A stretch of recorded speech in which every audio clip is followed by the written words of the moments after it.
Bem-vindo ao dia 55 de 365 dias lendo a Bíblia. E estamos ainda no livro de Números, e para hoje é o capítulo 31 e 32. E aqui no capítulo 31, nós vamos ler sobre quem? Balaão. Olha que é Balaão. Balaão aparece de novo nessa história, meu Deus. No capítulo 31, no verso 8, mostra que Balaão morreu, né? Mataram a espada Balaão, filho de Beor, no verso 8. Nós lemos isso. E o que acontece? No capítulo 31, a partir do verso 13, nós lemos o seguinte: Moisés, o sacerdote Eleazar e todos os chefes da congregação saíram a recebê-los fora do arraial. Então eles estavam ali, eles tinham guerreado com os midianitas e eles estavam voltando. Moisés, verso 14, Moisés se indignou contra os oficiais do exército, capitães dos milhares e capitães das centenas que vinham do campo de batalha. Moisés lhes disse: Por que vocês deixaram viver todas as mulheres? Porque a ordem era clara: extermina tudo. E, assim, por muito tempo, eu também fiquei pensando, né, gente? Eu já entrei em muito conflito lendo a Bíblia, pensando, por que, Deus? Por que tem que matar as pessoas, os homens, as mulheres, até as crianças, Senhor, os gados, né? Muitas vezes tinha que matar até os bichos. Por quê, Pai? Por quê? Por quê? Primeiro, Deus é soberano, Ele faz o que Ele quer, do jeito que Ele quer. Mas Deus é bom, né? Então, por isso que eu ficava entrando em curto. E um dos discernimentos que eu tive a respeito disso é que quando sobra uma raiz, uma pessoa, essa pessoa ela tem um potencial de perverter todo o resto. Então, quando Deus fala elimina tudo, inclusive as crianças, é porque Deus ele conhece o potencial de maldade de cada um desses povos, de cada uma dessas pessoas. Então, se fica uma para trás, o potencial de maldade que essa pessoa carrega pode destruir toda uma geração. Que isso é algo recorrente na Bíblia. Quantas pessoas morreram por causa da insanidade de um líder, por causa da maldade de uma pessoa? Por quê? Porque a maldade dela combina com outra maldade, que combina com outra maldade e vira uma potência. Por isso que o Senhor sempre nos chama de volta para um caminho de retidão, para um coração voltado para Ele. Porque quando nós temos o nosso coração voltado para o Senhor, nós desejamos o que Ele deseja, que é a paz. Nós queremos o que Ele quer, que é fazer o bem. Por isso que o Senhor sempre nos leva para um lugar de comunhão com Ele, para que possamos querer o que Ele quer, desejar o que Ele deseja e praticar o que Ele manda a gente praticar, que é a bondade. Mas enfim, então tinha uma ordem clara: matem todas as mulheres. Verso 16: Eis que estas, por conselho de Balaão, fizeram com que os filhos de Israel fossem infiéis ao Senhor, no caso de Peor, e assim houve uma praga no meio da congregação do Senhor. Então, se você lembra lá do episódio de Balaão, que a mula, Deus usou uma mula para frear Balaão, porque Deus já sabia que Balaão era vaidoso, orgulhoso, maldoso. E se você lembra muito bem daquele episódio, Balaão não conseguiu proferir nenhuma palavra de maldição contra o povo.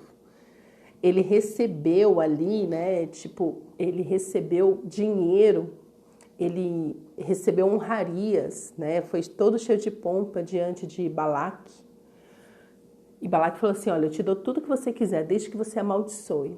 Então aqui nós vemos o seguinte: primeiro, na primeira situação, a potência que a palavra tem. A palavra de Deus também diz que a sua língua tem o poder, carrega na sua língua o poder da morte e da vida. Por quê? Porque a palavra tem poder. Jesus Cristo é o Verbo encarnado. Então, quando a gente lê João, a gente vai ler isso com mais profundidade, mas João começa falando que ele era o Verbo e o Verbo se fez carne. Então, o que os estudiosos dizem é que a mesma palavra usada para verbo, Jesus era o verbo, é a mesma palavra, o mesmo sentido que está escrito quando em Gênesis nós lemos, e Deus falou. Então, essa ação, essa fala de Deus, Deus falou, é Jesus. Olha que lindo, é maravilhoso. Então, por isso que Jesus é a palavra da verdade. Por isso que Jesus ele é completo em si mesmo. Então, quando Deus diz, haja luz, então essa ação, esse dizer de Deus é Jesus. O verbo se fez carne. Então, o poder de Deus, a fala de Deus se fez carne. Então, trazendo isso para a nossa realidade, por isso que as nossas palavras, quando você lança palavras de maldição sobre alguém, o diabo vem e fala, é maldição que tu quer? Então eu vou lá e vou fazer o mal que você, pela sua palavra, está autorizando a fazer sobre a vida de alguém. E tem muitas pessoas que trazem maldição sobre a sua própria vida porque vive falando mal de si mesmo. Vive trazendo essa desgraça para a sua própria vida. Falando coisas ruins sobre a sua vida mesmo. Por exemplo, isso nunca vai dar certo. Eu nunca vou conseguir. Isso são palavras de maldição. Eu sou muito ansioso. Eu sou uma pessoa muito difícil de lidar. Se você percebeu que existem dificuldades em você, se arrependa, volta para o Senhor. Senhor, eu quero ser uma pessoa maleável. Eu quero ser uma pessoa amável. Eu quero ser uma pessoa meiga. Mas não, fica trazendo palavras e palavras de maldição. Então, ao invés... É por isso que a palavra de Deus também diz, abençoe aqueles que te amaldiçoem, porque da sua boca tem que sair bênção, da sua boca tem que sair palavras de vida. Eu reconheço, eu vejo que isso pode ser bom, né? Eu sempre peço para Deus, principalmente nos meus aconselhamentos, eu falo, Senhor, me mostra como o Senhor vê essa pessoa, para que eu possa dizer coisas boas sobre ela, trazer à existência aquilo que já tem de ótimo dentro dela. Só que ela tem que ter consciência disso. Então eu falo, olha, você é maravilhosa, você é maravilhoso, você tem um potencial incrível. Deus pode fazer grandes coisas através de você com os dons e talentos que Ele colocou nas suas mãos. E eu não sou falsa quando eu digo isso, porque isso é a verdade. Deus pode fazer coisas extraordinárias com os dons e talentos que Ele já colocou nas suas mãos, porque Deus é bom. Então, no cenário ali de Balaão, que é convidado, né, que é pago para amaldiçoar o povo, Deus não permite. Deus fecha a maldição e toda vez que ele abria a boca só saía bênçãos. Por quê? Porque naquele cenário, naquele contexto, Deus falou assim, não tem como você amaldiçoar o meu povo. Eu só tenho bênçãos para o meu povo. Então você não vai proferir maldição. Fátima, por que então Deus deixa outras pessoas pronunciarem maldição, blá, blá, blá, blá, blá, blá. Para de ser infantil. Mas por quê? Porque o povo estava protegido pelo Senhor. E é por isso que você tem que ler a sua Bíblia toda. Por isso que o salmista diz, aqueles que se refugiam nas asas do Senhor são protegidos pela sua sombra. Por isso que a palavra do Senhor diz, nenhum mal se chegará na minha casa, porque a minha casa é de Jesus. Eu estou coberta com o sangue de Cristo. Então podem querer me amaldiçoar, não vai conseguir. Porque quem me protege é Jesus, eu estou protegida no sangue perfeito, purificador de Jesus. Então, se você se refugia em Deus, se você tem vida com o Senhor, se você tem uma vida em santidade, praga nenhuma se chegará à sua casa, porque Deus ele é fiel, ele cuida de quem confia nele, de quem se refugia nele. Então, como que uma maldição, por isso também a palavra de Deus diz que a maldição sem causa, não existe maldição sem causa, né? Então você precisa entender isso. Então, se tem maldição chegando na tua casa, chegando na tua vida, você precisa entender o que precisa ser passado pela obra da cruz, qual o arrependimento, qual a confissão de pecado, né? Você realmente tem buscado o Senhor para resolver os seus problemas ou você tem buscado astrologia para resolver os seus problemas? Você tem ido na mesa branca consultar os mortos para resolver os seus problemas?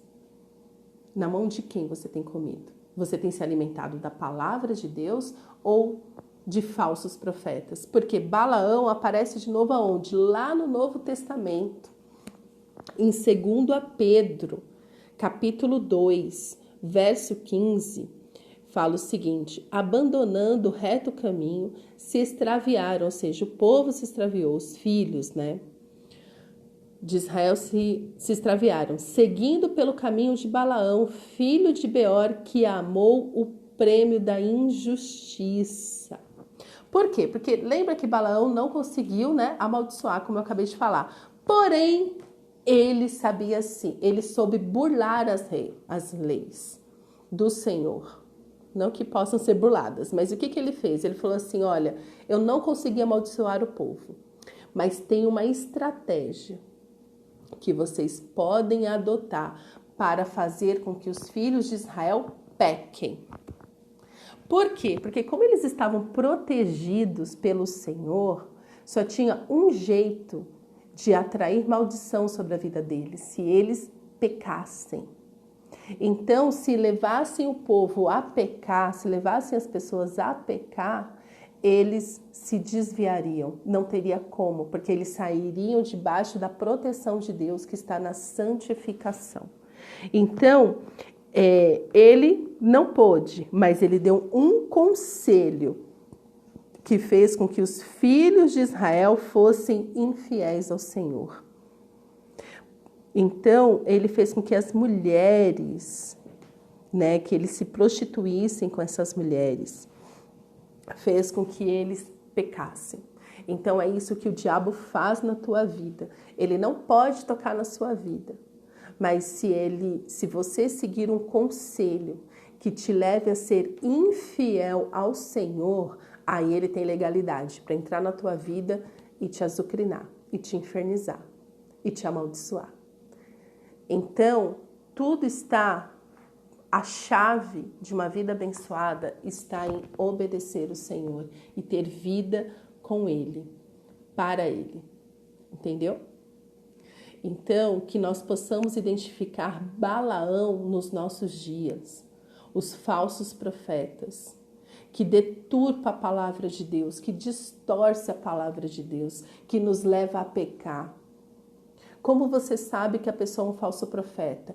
Ele distorce a cruz de Cristo. Ele minimiza a cruz de Cristo. Ele minimiza, inclusive, a palavra de Deus, falando, não é bem assim. É a Bíblia, não, você tem que entender. Aí ele começa com um discurso histórico. Que foi escrito em 1900 e nananá, era antes, nossa, nada a ver, isso é retrógrado, a Bíblia é retrógrada. A Bíblia é a palavra de Deus, é a verdade.